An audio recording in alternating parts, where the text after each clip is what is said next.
everyone. So I am here to talk about what is articles. So before starting the video, I want to say something कि please video को and तक जरूर देखें. Articles ही बहुत ही अच्छा, बहुत ही important topic आज हम लेकर आए हैं आर्टिकल्स के बारे में. तो सबसे पहले जानते हैं what is the definition. It is a single coming of a noun. Articles क्या होता है? जो नाउन हम लोग पढ़े हैं संज्ञा, उसके ही पहले उसका यूज होता है. अब देखिए आर्टिकल्स होते क्या हैं.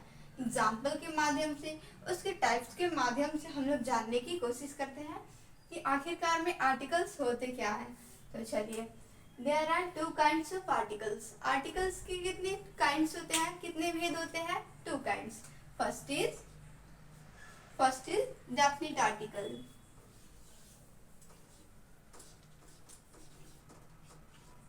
Indefinite article means definite article के अंदर जो हम पढ़ते हैं, जिसका यूज करते हैं, वो क्या होता है? The, the. एंड सेकेंड है हमारा indefinite article. We are here to know indefinite articles the usages of a और एन. तो हम लिखते हैं इनडेफिनिट आर्टिकल. इनडेफिनिट क्या होता है? तो इसमें ए और एन का प्रयोग होता है. ए और एन का, बोथ का प्रयोग होता है. बहुत सारे वर्ड्स में, सेंटेंस में हमें डाउट होते हैं कि कहाँ हमें ए, कहाँ हमें द का प्रयोग करना है, कहाँ हमें ए का प्रयोग करना है. जैसे what is noun. So noun is the name of person, place, animal और थिंग. सो हमें डाउट होता है कि उसके आगे हम द लगाएं या ए लगाएं. सो जैसे कि हम लोग बोलते हैं Ram is a good boy, the Ram is a good boy. तो क्या ये करेक्ट सेंटेंस है? इसको पहचानने के लिए हम यहाँ पे लाए हैं आर्टिकल्स, जिसके हैं टू टाइप्स. अब देखो, आर्टिकल्स हैं डेफिनिट और इनडेफिनिट. इनमें क्या होता है? द और एन का यूज होता है. तो देखिए, हम इसी के यूज के बारे में अब पढ़ने वाले हैं. ए और एन का हम लोग यूज पढ़ेंगे कि कहाँ पे ए होगा, किस नाउन के पहले हम ए का यूज करेंगे और किस नाउन के पहले हम, कौन से नाउन के पहले हम एन का प्रयोग करेंगे. तो चलिए देखते हैं. सबसे पहले हम ए का यूज देख लेते हैं. ओके, ए का प्रयोग कहाँ करते हैं? कॉन्सोनेंट साउंड के साथ. हम इसको बताएंगे कॉन्सोनेंट साउंड के साथ कैसे प्रयोग करते हैं. उसके पहले हम एन का प्रयोग भी लिख लेते हैं. तो यहाँ पे हम लिखते हैं एन का प्रयोग.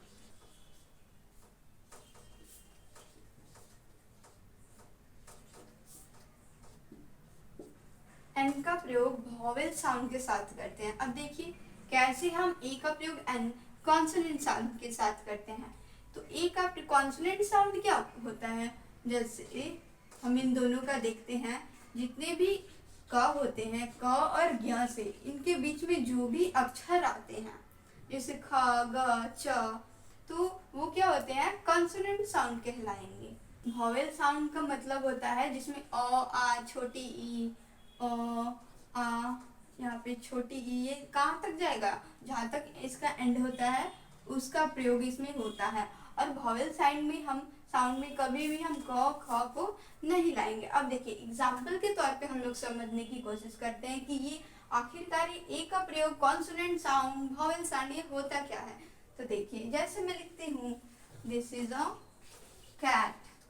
तो हम लोग क्या कह रहे हैं? इसका हिंदी में अनुवाद कर रहे हैं अगर कैट, तो ये क्या है? ये तो का है. तो ये क्या हुआ? कॉन्सोनेंट साउंड हुआ. ऑब्वियसली ये कॉन्सोनेंट साउंड हुआ. तो यहाँ पे हम ए का प्रयोग करेंगे, ना कि एन का.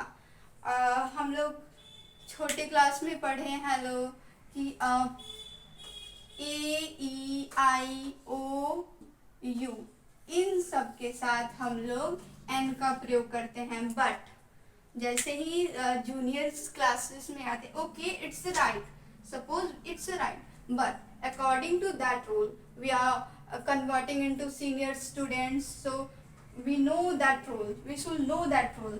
So जैसे कोई और एग्जाम्पल से हम लोग समझने की कोशिश करते हैं. एक वर्ड है यूनिवर्सिटी. यूनी, इसके साथ क्या करेंगे? ये तो वो यू दिख रहा है, तो ऑब्वियसली हम लोग क्या करते हैं? ए, ई, आई, ओ, यू जहाँ होते हैं उनके पहले हम लोग ए एन लगा देते हैं. But not, it's not correct. हम लोग देखेंगे इसका हिंदी में क्या हो रहा है। यूनिवर्सिटी, यू आ रहा है, यू आ रहा है, तो ये कौन सा साउंड हो गया, वॉवेल साउंड। ये क और ग के बीच में आता है, तो यूनिवर्सिटी क और ग के बीच में आता है, तो इसका क्या है, ए यूज होगा। तो यहाँ पे हम लोग ए यूनिवर्सिटी का यूज करेंगे। तो आई होप कि ए और एन का प्रयोग आप लोग को अच्छे से समझ में आ गया होगा। तो चलिए हम देखते हैं द का प्रयोग, जो डेफिनेट, हम लोग तो इनडेफिनेट आर्टिकल के बारे में समझे पढ़े, और डेफिनेट को तो भूल ही गए, नहीं भूले नहीं है। चलिए अब स्टार्ट करते हैं। डेफिनेट आर्टिकल क्या होते हैं। द में क्या होता है, द का यूज कैसे करेंगे, पूरी जाति का बोध कराने हेतु सिंगुलर कॉमन नाउन के पहले हम ये वाला डेफिनेट आर्टिकल में द का प्रयोग करते हैं। क्या, पूरी जाति में बोध कराने हेतु सिंगुलर कॉमन नाउन के पहले हम द का यूज करते हैं। यूजेस ऑफ द, अब ये यूजेस ऑफ द यानी द का यूज क्या कह रहा है, सिंगुलर कॉमन नाउन के पहले हम द का प्रयोग कर सकते हैं।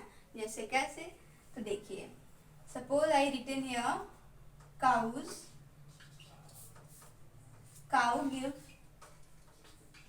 गिव्स मिल्क, गाय दूध देती है। हमें यहाँ पे मिल गया सिंगुलर कॉमन नाउन, ये प्लूरल नहीं है। अगर यहाँ पे काउज रहता तो हम लोग द का प्रयोग नहीं करते, बट यहाँ पे सिंगुलर है, ये कॉमन नाउन तो है बट क्या है, सिंगुलर है, एक वचन है, एक वचन का प्रयोग हुआ है, तो हम लोग इसके पहले द का प्रयोग कर सकते हैं। द काउ गिव्स मिल्क, तो ये क्या है, सिंगुलर कॉमन नाउन। इसमें हम अगर कहीं भी आप लोग को सिंगुलर कॉमन नाउन दिखता है तो हम लोग वहाँ पे क्या यूज करेंगे, द का यूज करेंगे, ना कि हम ए और एन का यूज करेंगे। ओके, अगर यहीं पे रहता हॉर्सेस आर ईटिंग, तो ये क्या है, कॉमन नाउन तो है बट क्या है, प्लूरल है, प्लूरल कॉमन नाउन है, तो इसके पहले हम लोग द का प्रयोग नहीं करेंगे, बिकॉज ये प्लूरल है, ये सिंगुलर था, कॉमन नाउन तो था बट सिंगुलर था। Difference between plural and singular. So आप लोग इस वीडियो में, जैसा कि आप लोग जानते हैं, हम लोग सबसे पहले आर्टिकल्स पढ़े, उसका डेफिनेशन देखे, उसमें कितने टाइप्स होते हैं, टाइप्स का क्या अर्थ होता है, द का प्रयोग सीखे हैं, एन का प्रयोग सीखे हैं। आई होप आप सभी को ये सभी चीज़ें समझ में आई होंगी। तो ऐसे ही मेरे वीडियो का एंड तक देखने के लिए आप सभी को धन्यवाद। अगले वीडियो में मिलते हैं। Thank you.